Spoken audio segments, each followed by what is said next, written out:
வணக்கம். Civil service எழுதக்கூடிய மாணவர்களுக்கான பகுதி இது. இதில தமிழ் கட்டாயத் தேர்வு எழுதக்கூடிய மாணவர்கள் எழுதக்கூடிய பகுதியில ஒரு பகுதி மட்டும் இங்கே சுருக்கமா குடுத்துருக்கேன்.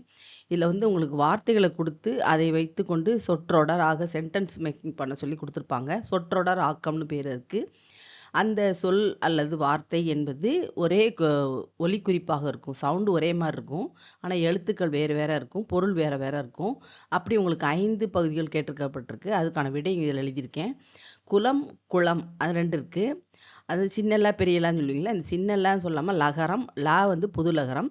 கடித்து, கடிந்து, தன்னகரம் அப்படின்னு சொல்லி சொல்லப்படுறது.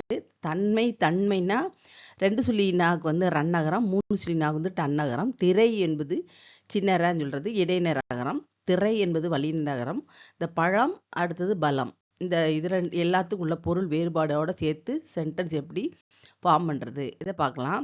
இதில குலம் சொல்றது ஒரு பழமொழி தொடர் குடுத்துருக்கேன். குலம் குப்பையிலே, பணம் பந்தியிலே.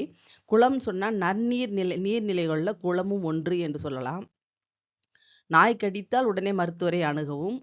கடிந்து என்பது ஐம்புலன்களை கடிந்தின்றல் அறிவு. தன்மை என்பது மூவிடப் பெயர்களில் ஒன்று. தன்மைன்னு 3 சொல்லி போட்டா குளிர்ச்சி என்பது பொருள். திரை என்பது என்ன? திரை பெரிய ரா போட்டா என்ன அர்த்தம்? பழம்னா என்னது? அதில ஒரு சென்டென்ஸ் எழுதிக்கலாம்.